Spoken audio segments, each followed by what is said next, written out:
Isolario, mappe di isole e arcipelaghi visibili e invisibili.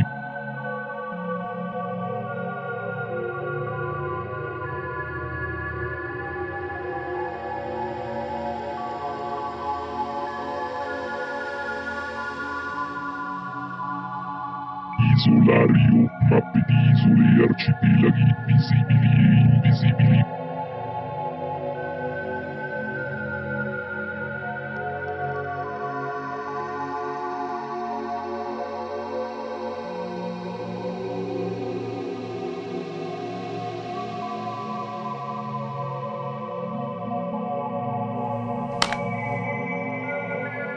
Ciao. Nel mondo globale tutto sembra così vicino e uguale in ogni posto, eppure la sensazione di estraneità e naufragio è sempre in agguato. Puoi aiutarci? Blumenberg, un sociologo tedesco, ha coniato questa bella immagine. Diciamo che ha recuperato questa bella immagine, l'immagine del naufragio con spettatore. Allora, abbiamo parlato del mal di mare, abbiamo parlato della dimensione dello smarrirsi dentro questo viaggio dell'uomo contemporaneo e adesso arriviamo a questa nuova immagine che è l'immagine del naufragio. Allora Blumenberg recupera però una grandiosa affermazione che fu già di Lucrezio nel suo De Rerum Natura. Lucrezio ve la riassumo così.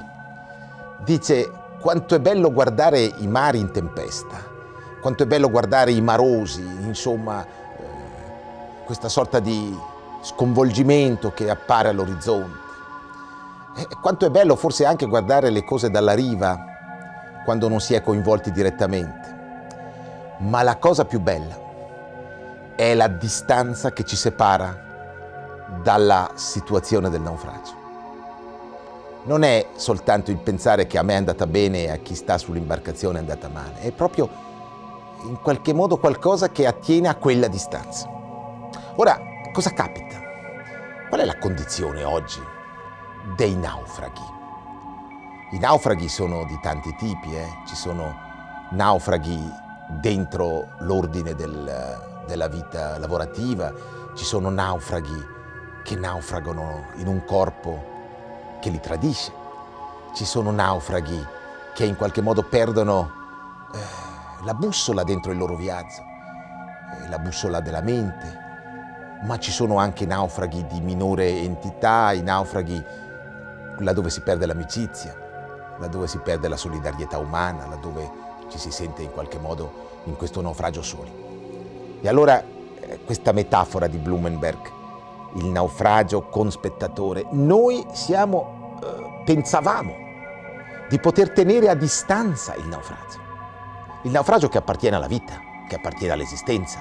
Sarebbe impensabile immaginare l'uomo che non incontri quotidianamente il rischio del suo naufragio.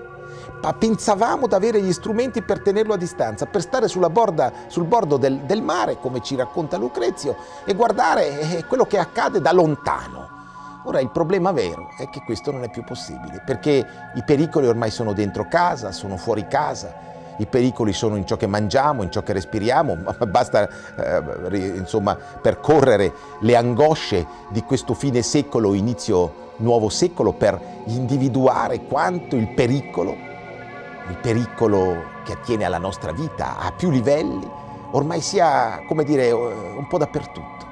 Io penso che quando ero più giovane si poteva partire in un viaggio iniziatico. Quanti giovani da allora sono partiti lungo le vie dell'Oriente, lungo le vie delle Americhe, ed erano alcune decine di anni fa.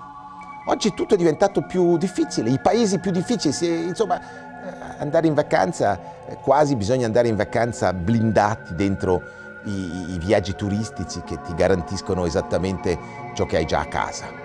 La sicurezza di ciò che è già a casa, ma anche questa è un'illusione. Bene, il naufragio ormai è dentro casa nostra.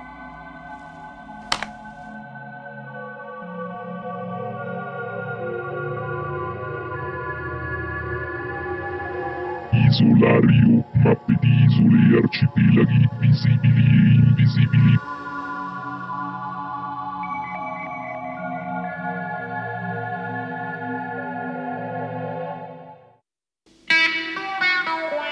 Wow.